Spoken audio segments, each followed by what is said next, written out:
আসসালামু আলাইকুম প্রিয় ভাই ও বোন। আজ আমি আপনাদের সামনে এমন একটি গল্প বলবো যা শুনলে আপনার মায়ের প্রতি ভালোবাসা বেড়ে যাবে, সম্মান বেড়ে যাবে, কৃতজ্ঞতা বেড়ে যাবে। কারণ আজকের গল্পটা মায়ের খেদমত নিয়ে। আল্লাহ পাক কুরআনে বলেন, ওয়াবিল ওয়ালিদাইনি ইহসানা, তোমরা তোমাদের মা বাবার সাথে সুন্দর আচরণ করো। আল্লাহ তাআলা আরও বলেন, তোমার কাছে তাদের একজন বা দুজন বৃদ্ধ অবস্থায় পৌঁছালে উফ শব্দটি পর্যন্ত বলো না। প্রিয় ভাই ও বোন, উফ শব্দটাই নিষেধ করে দিয়েছেন আল্লাহ তাআলা। ভাবুন তো, যাদের সাথে উফ শব্দটি বলা হারাম, তাদের খেদমত করলে আল্লাহ তাআলা কত খুশি হন। চলুন এখন শুনে আসি রাসূলুল্লাহ সাল্লাল্লাহু আলাইহি ওয়াসাল্লাম হাদিসে কি বলেছেন। এক ব্যক্তি রাসূলুল্লাহ সাল্লাল্লাহু আলাইহি ওয়াসাল্লামের কাছে এসে বলল, হে আল্লাহর রাসূল, মানুষের জন্য সবচেয়ে বেশি হকদার। নবীজি সাল্লাল্লাহু আলাইহি ওয়াসাল্লাম বললেন, তোমার মা। লোকটি আবার জিজ্ঞেস করলো, তারপর কার? নবীজি বললেন, তোমার মা। তৃতীয়বার জিজ্ঞেস করলেও উত্তর একই, তোমার মা।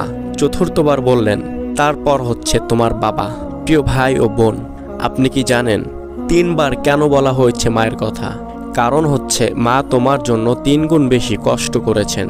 গর্ভধারণ, প্রসব, দুধ পান করানো। সুবহানাল্লাহ। চলুন আরও একটি হাদিস শুনে আসি। এক যুবক নবীজি সাল্লাল্লাহু আলাইহি ওয়াসাল্লামের কাছে এসে বলল, হে রাসূলুল্লাহ সাল্লাল্লাহু আলাইহি ওয়াসাল্লাম, আমি আমার মাকে কাঁধে তুলে হজ করিয়ে আনলাম। তার সব কাজ নিজের হাতে করেছি। আমি কি তার হক আদায় করতে পারলাম? নবীজি সাল্লাল্লাহু আলাইহি ওয়াসাল্লাম বললেন, না, তুমি মায়ের প্রসব বেদনার 1 ফোঁটাও পরিশোধ করতে পারোনি। সুবহানাল্লাহ। প্রিয় ভাই ও বোন, নিজের চামড়া কেটে যদি মায়ের জন্য জুতা বানিয়ে দেই, মায়ের 1 ফোঁটা কষ্ট আমরা শোধ করতে পারবো না। কিন্তু সামান্য দয়া, যত্ন, সেবা, এগুলো জান্নাতের রাস্তা খুলে দেয়। এক ব্যক্তি ছিল যে তার মাকে খুব কষ্ট দিত। একদিন সে রাতে অন্ধকারে দেখল মা ঘুমোতে পারছে না, চোখে পানি, ঠোঁটে দোয়া, আল্লাহ আমার সন্তানকে হেদায়েত দাও। ছেলেটা মায়ের দোয়াগুলো শুনে কেঁদে ফেলল আর ভাবল, আমি যে মাকে এত কষ্ট দিচ্ছি, তারপরও মা আমার জন্য দোয়া করছে। পরের দিন সে মায়ের কাছে গিয়ে বলল, মা, তোমার দোয়া আমার জীবন বদলে দিয়েছে। প্রিয় ভাই ও বোন, আমরা প্রতিদিন অনেক কাজ করি, কাজ, টাকা, ব্যবসা, বন্ধু, ফোন। কিন্তু মা, তিনি কি চান? একটু সময়, একটি হাসি, 2টা কথা, একটু খোঁজ। একবার বলুন, মা তুমি ভালো আছো। এটা তার কাছে ঈদের আনন্দের থেকেও বেশি। অপর এক হাদিসে রাসূলুল্লাহ সাল্লাল্লাহু আলাইহি ওয়াসাল্লাম বলেছেন, মায়ের দোয়া সন্তানের জন্য কবুলের দরজা। মানুষ যতই চেষ্টা করুক, যে দোয়া মায়ের মুখ থেকে বের হয়, আল্লাহ তাআলা তা অস্বীকার করেন না। সেই দোয়া কখনো ফিরিয়ে দেন না। আজ তোমার রিজিক আটকে আছে, ব্যবসা চলে না, হৃদয়ে শান্তি পাও না, কাজকর্মে বরকত নেই। একবার মায়ের মাথায় হাত রেখে বলতে চেষ্টা করো, মা আমার জন্য দোয়া করো। তুমি নিজের চোখে দেখতে পারবে তোমার জীবনটা বদলে যাচ্ছে, সবকিছু পরিবর্তন হয়ে গেছে। ব্যবসায় বরকত আসবে, রিজিকে বরকত আসবে, হায়াতে বরকত আসবে, সবকিছুতে বরকত আসবে ইনশাআল্লাহ।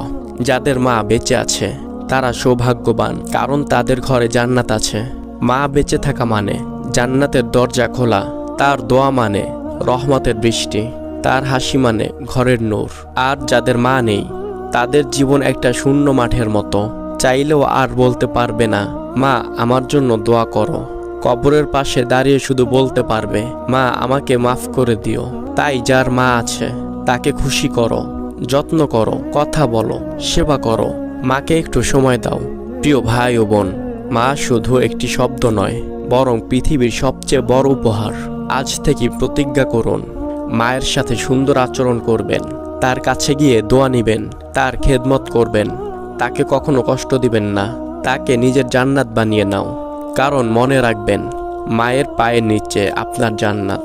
প্রিয় ভিউয়ার্স, কমেন্টে দেখতে চাই কার কার মা এখনো বেঁচে আছে, এবং যাদের জান্নাত চলে গিয়েছে তাদেরকে আল্লাহ তাআলা জান্নাতুল ফেরদাউস নসিব করুক। সবাই একসাথে কমেন্টে বলুন আমিন। কারণ 40 জন ব্যক্তি একসাথে আমিন বললে আল্লাহ তাআলা সেই দোয়া কখনো ফিরিয়ে দেন না। এবং ভিডিওটি ভালো লাগলে একটি লাইক দিবেন। এরকম ইসলামিক মোটিভেশনাল ভিডিও পেতে চ্যানেলটি সাবস্ক্রাইব করে বেল আইকনটি প্রেস করে আমার সাথেই থাকুন। আপনার আমার একটি শেয়ার হতে পারে হাজার মানুষের আমলের কারণ। তাই প্লিজ শেয়ার করতে ভুলবেন না। আসসালামু আলাইকুম ওয়া রাহমাতুল্লাহি ওয়া বারাকাতুহু।